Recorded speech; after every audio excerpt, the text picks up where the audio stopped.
Fala galera, então eu tô na área para falar um pouco sobre Sambi11, o Santander, que hoje sobe 13% de alta e ninguém sabe entender muito por quê, porque há 2 dias atrás foi notificado o seu balanço e o ativo caiu forte e hoje tem essa reação. E no vídeo de hoje a gente vai falar um pouquinho sobre essa reação e o que essa reação tem a ver com o Santander lá da Espanha, tá? Mas antes da gente olhar tudo isso, não se esqueçam de curtir, compartilhar e se inscrever no canal para que eu continue trazendo aqui informações do mercado financeiro para vocês. Mas sem delongas, vamos entender o que aconteceu. Então, recapitulando, nós tivemos o balanço do Santander há 2 dias atrás, onde o ativo caiu forte, tá? E hoje teve esta alta de 13% com esta bagunça que tivemos na B3, né? Só abrindo aí o pregão durante a tarde, mas enfim, não foi isso que trouxe essa movimentação para Santander. E vamos entender um pouquinho do porquê, porque eu tentei separar aqui as informações que são um pouquinho complexas, mas vamos tentar analisar juntos e entender. Então, o Sambi 11, então, a OPA da matriz espanhola. Então, um contexto, né? Apenas há 2 dias, BB Investimentos soltou uma frase que ecoou no mercado. Os gatilhos continuam ausentes e talvez até mais distantes. Essa foi a frase da BB Investimentos, tá?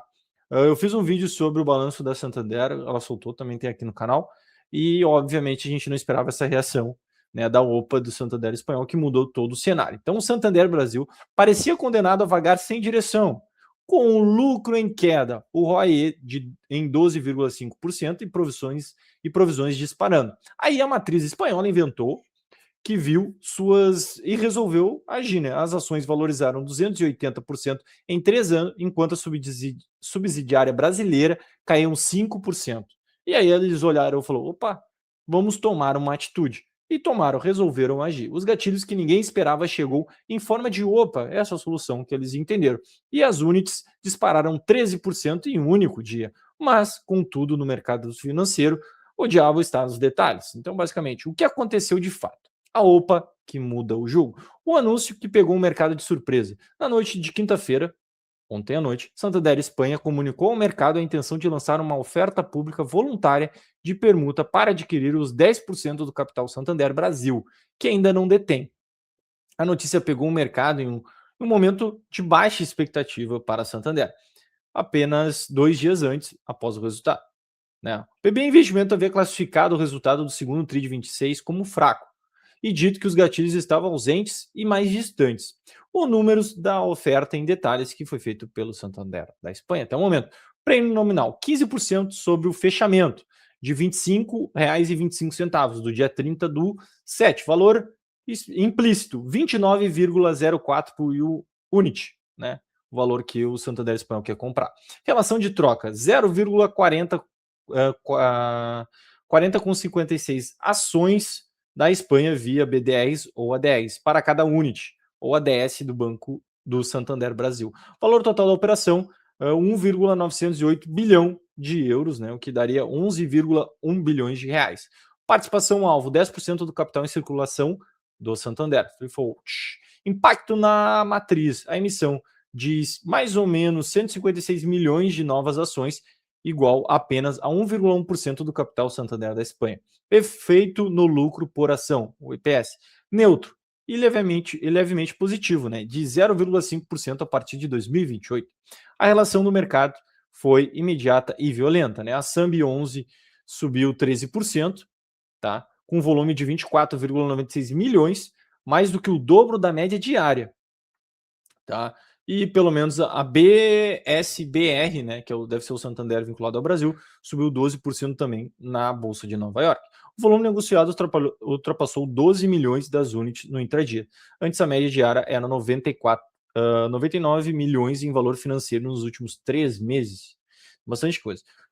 Para a matriz, o que resolveu agir? Por que resolveu agir agora? A simetria de valuation. Então, qual é os motivos que justificaram o Santander Espanha a tomar essa atitude? O BTG Pactual explicou em um relatório nos últimos 36 meses as ações do Santander Espanha valorizaram aproximadamente 280% em dólares. Olha que interessante, valeria mais a pena ter comprado as ações do Santander Espanha do que do Brasil. Curioso, né? Enquanto as unidades do Brasil recuaram cerca de 5%. nos 36 meses anteriores. Isso criou um maior diferencial de valuation entre a controladora e a subsidiária, em pelo menos 5 anos. Os números comprovam. O Santander Espanha é negociada mais ou menos a 1,55 vezes o PV sobre VP. O Santander Brasil, né, a SAMB 11, a oferta implica em apenas 1,15 vezes sobre o P sobre o PV. A matriz está comprando um ativo que está com desconto de mais ou menos 26% em relação ao próprio valuation. Então, obviamente, tem um desconto significativo e o Santander Espanha entende que é uma oportunidade para adquirir uma fatia que ele já não tinha. Então, obviamente, tem essa movimentação porque eles colocaram um preço fixo e aí a gente vai ver mais ou menos aonde foi essa oferta, a que preço eles estão ofertando esta compra da ação e a que preço a nossa ação está. Então, comparação com a tentativa anterior. Então, já houve uma tentativa em 2014. O prêmio de 2014 era 20%, hoje 26% é 15%. O valor total era 4,7 bilhões de euros. Hoje o valor é 1,908 bilhões de euros. Participação de 25% é mais ou menos 10% hoje. A diluição da matriz é 5,8% do capital e hoje seria 1,1% do capital. O contexto antes era aquisição do controle total e agora era permuta voluntária. A operação de 2026 é significativamente menor em valor e diluição do que explica em partes o porquê os analistas consideram o prêmio de 15% modesto frente ao precedente histórico. O que a Ana Bodin disse, que é a presidente executiva do Santander, afirmou que o Brasil é um dos mercados centrais do Santander e que a transição reforça o compromisso de longo prazo com o grupo com o país. Uma declaração política importante, mas que não muda o fato de que a matriz está aproveitando o momento de valuation comprimido para recomprar a subsidiária com desconto. Então, uma manobra interessante. Quem ganha de verdade? É uma pergunta importante. A matriz espanhola, claro e objetivo. Eu acho que já ficou bem claro que é a matriz espanhola que está ganhando com isso. O grande vencedor da jogada. O Santander Espanha está comprando 10% do capital da subsidiária brasileira a um múltiplo de 1,15 vezes o P sobre VP, enquanto o próprio grupo negocia a 1,55 vezes o P sobre VP. É como comprar um imóvel de 26% de desconto em relação ao valor de mercado do próprio bairro. Interessante. A operação é neutra em capital. Aumenta o EPS de em 0,5 a partir de 2028 e significa a estrutura societária do grupo. Para a matriz, é um negócio matematicamente impecável.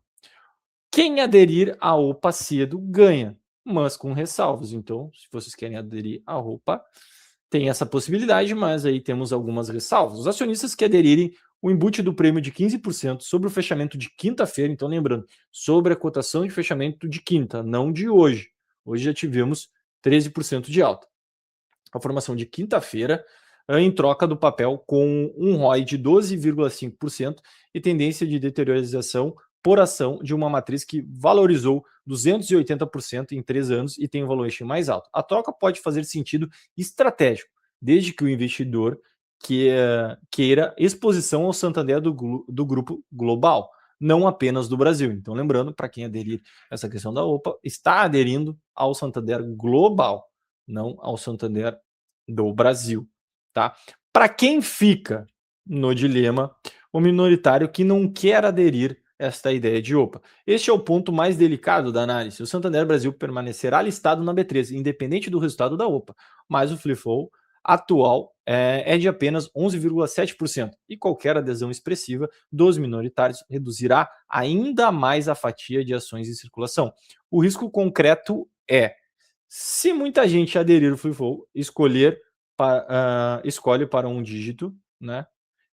Seria escorregar para um dígito, o papel se torna estruturalmente menos negociável, então tem menos liquidez, a liquidez cai a pó, né, os spreads aumentam e sair da posição vira um pesadelo. Então, para quem tem posições grandes no Santander, pode virar um pesadelo aí para o futuro, se muita gente acabar aderindo esta oportunidade. O valuation tende a comprimir ainda mais, já que os papéis com baixíssima liquidez negociam com deságio. Então, tem mais esse risco estrutural que pode haver uma reclassificação pelos analistas, né, do papel, que cobrem o papel. Então, é um ponto importante.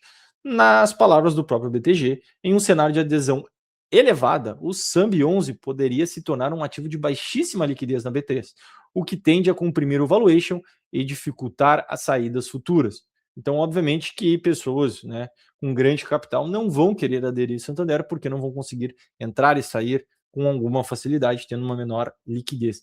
E quem perde nesse cenário todo? Os acionistas que esperam um prêmio maior. Isso é importante. Citi, o grupo Citi, calculou que, descontada a queda de mais ou menos 5% que o papel sofreu após o resultado fraco do segundo TRI de 2026, o prêmio real do OPA é de apenas mais ou menos 5% e não 15%. A conta é simples. O papel caiu R$ 28,00 para 25, mais ou menos com o resultado. E o OPA veio a 29,04. Grande parte do prêmio é apenas a recuperação do que já foi perdido. Então, obviamente, quem comprou, vamos fazer um exercício, quem comprou na mínima de ontem ganhou 13%. Quem já estava posicionado, e obviamente dependendo do preço que tu estava comprado, essa porcentagem vai mudar. Então vai ser diferente. Além disso, o BTG e a Bradesco, né, o Bradesco cortaram suas estimativas de lucro recorrentes para 26 e 27, de 14% em 14 a 18%, projetando o ROI de 13 em 2026 e 14 em 2027, abaixo dos custos de capital nos 2 anos. Ou seja, o banco está destruindo o valor para o acionista e a OPA pode ser a melhor saída disponível. O dilema resumido em uma frase: aderir o prêmio de 15% real de 5 é a troca por um ativo mais líquido em alta, não aderir, aposta de manutenção da liquidez de um papel com free float de 11,7% que tende a escolher que os próprios analistas veem o preço justo a 29. Plano de ação resumido. Então, para quem está dentro de SAMB11 agora, avaliar seriamente a adesão à OPA. Então, é uma oportunidade para você pensar, refletir em casa, se vale a pena aderir a essa OPA. O prêmio de 15% sobre o papel que os bancos veem de 29 é uma saída digna para a tese que se destruiu, né? Deteriorou. O ROI de 12,5% está abaixo do custo de capital. O banco está destruindo valor. Então já temos aí todo um cenário complexo que nem tínhamos para a Santander. Ele mantém, tá? Não mudou nada. Aceitar a troca por ações da matriz pode ser a melhor alternativa. E lembrando, vai ser listado lá na Espanha. Tá? E vai ser em euro também. Tem essa questão. Para quem está pensando na compra de SAMB11, agora não entre. Fica fora disso aqui. O upside até o teto da OPA é de mais ou menos 1,5%. Então, da cotação atual até mais ou menos a cotação da venda do OPA tem 1,5%. Então, vale a pena se meter nisso aqui. O risco de liquidez futura é alto, né? De falta de liquidez futura é alto. Não faz sentido comprar um papel que já está no preço justo dos analistas e que podem se tornar ilíquido, né? Não tendo liquidez para sair. Para quem quer exposição ao Santander como grupo, compre diretamente o Santander da Espanha, SAN, que é a cotação, a Bolsa de Madrid ou via BDR. Acho que a BDR não deve ter liquidez nenhuma, então também é opção. Talvez a Bolsa de Madrid faz mais sentido. A matriz tem um valuation mais alto, liquidez global e expectativa de crescimento melhor do que a subsidiária brasileira. Beleza? Eu sei que foi extenso, se estendemos aí na explicação, mas é para deixar tintim por tintim explicado, porque é uma situação meio complexa, tá? Para o entendimento do público, da galera, de vocês, tá? Mas é basicamente isso que aconteceu com o Santander e, obviamente, a gente está tendo uma alta, né? Ali foi falado que vai ser em torno dos 29, né? Basicamente, se a gente for pegar aqui o fechamento de hoje, ali até os 29, tem ali quase nada, 1,50 mais ou menos. Vai ser 29,01 nessa compra, tá? Não vale muito a pena, né? Não faz muito sentido entrar agora. Mas o fato importante foi realmente essa movimentação de alta de Santander. Tem que tomar cuidado, principalmente com essas questões da questão da liquidez, da questão da absorção dessa parte do Santander. Eu, se fosse para escolher particularmente, se eu já estou dentro dela, eu ia escolher talvez realmente a posição da matriz, tá? Eu acho que faz mais sentido. Tá? Se a matriz está tendo um crescimento, imagina um crescimento de 250 por ano. E o nosso crescimento aqui é minúsculo. Na verdade é uma queda, né? De tanto por cento. E hoje Santander, vamos fazer só um comparativo aqui. O Santander hoje aqui no Brasil paga dividendo de 8,06, o equivalente a R$ 2,30, tá? R$ 2,30. Eu quero saber Quanto é que tá pagando a Sam? Deixa eu ver. Deixa eu ver se eu tenho aqui. Deixa eu ver se eu tenho aqui, eu acho. Não, não achei. Quanto é que tá pagando? Deixa eu ver.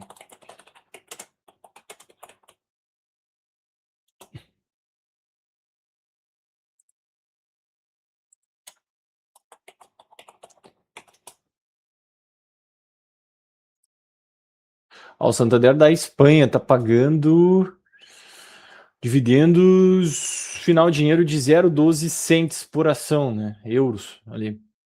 Centavos por ação em maio. Pagou agora há pouco. Deixa eu ver. Teve ano passado, na comparação com esse ano retrasado, 2024. Em 2025, nós tivemos 14% de alta em relação a 2024 no pagamento dos dividendos. Então é uma opção, viu? É uma opção. É uma opção. Tá. E lembrando, é em euro, né? Então pode ser uma opção. E aqui, graficamente falando, a gente teve uma porrada aqui muito forte por conta dessa movimentação. Mas aí, se a gente for olhar o contexto recente, ela rompeu uma região de congestão. Aqui, tá? Acabou rompendo essa região de congestão. Talvez possa ter uma expectativa de voltar para esse topo. Seria a casa dos 31. Só se realmente o mercado tentasse empolgar com essa alta e gerar manutenção desse movimento. Mas é que nem a gente falou, estruturalmente não faz muito sentido a manutenção desse movimento. Mas enfim, pode acontecer, um fluxo comprador pode entrar, a galera desavisada que não viu o vídeo de hoje para entender o que está acontecendo, pode tentar comprar desavisado e vamos comprar, tá tudo subindo, vamos comprar. Né? Pode ser uma opção. Pode acontecer, mas graficamente a gente não tem muita justificativa para isso, realmente é o fato relevante, se a gente for acompanhar a movimentação até mesmo de ontem, né, é o rompimento para baixo, então uma expectativa muito forte, né, de continuar caindo, e aí isso aí pegou todo mundo de surpresa, principalmente quem entrou vendido em swing trade, né, operações em swing trade, pegou de surpresa. Por isso que é importante, quando sai balanço, tá, sai balanço, assim, ó, um dia antes, pensando em operações de swing trade, médio prazo, longo prazo, sempre importante, não fica fora, tá? Não entrar, não entra, evita. Sei lá, uns 2, 3 dias antes, 3 dias depois, nem que Santander, o terceiro dia vai lá e a empresa toma uma decisão. Porque não é normal isso acontecer. A empresa tem um resultado ruim, tá? É normal na teleconferência, na justificativa do porquê do balanço, que normalmente é um dia depois, né, do seu balanço, ela trazer algumas informações que não continham explicações que não se tinha sobre o balanço, porque o balanço sai ali, os números, aí vai ser lido, analisado e vai ter a percepção, entendimento da empresa, e a partir disso tu vai tendo sentimento, feeling do que vai acontecer. E aqui, obviamente, saiu os números em tese ruins ou estagnados, sem evolução, né, uma piora do cenário que se tinha antes do balanço. E aí tivemos a reação. Então, por isso que é importante não entrar ali 3 dias antes e 3 depois, para dar uma amenizada nesse contexto, para não acontecer esse tipo de coisa que aconteceu no Santander. A empresa tomou uma atitude e aí caiu. Porque às vezes acontece, as coisas estão ruins, a empresa, para dar uma resposta para o mercado, ela tende a tomar algumas atitudes. Ou demitir alguém que é importante, sei lá, ou cortar dividendo, ou fazer um programa de recompra de ações, ou distribuir JCP, ou avisar que vai vender o ativo, que vai fazer alguma... Então, sempre há uma resposta, e essa resposta, às vezes, pode movimentar um mercado de maneira surpreendente. E aí pega quem estava pensando em entrar desprevenido dentro desse contexto. Beleza, galera? Sei que esse vídeo se estendeu um pouquinho, mas era importante. Graficamente falando, a gente não tem muito o que fazer sobre Santander, o ideal é ficar de fora, e para ti que está dentro, talvez seja uma opção, aí vai mais de ti do que realmente de mim, escolher a opção por participar dessa OPA e evoluir, ir para o Santander matriz da Espanha. Beleza? Então, galera, esse foi o vídeo de hoje. Não se esqueça de curtir, compartilhar e se inscrever aqui no canal, ativar o sininho para que cada vez que surgir um vídeo novo, vocês sejam notificados. E eu vejo vocês no próximo vídeo. Beleza? Fui!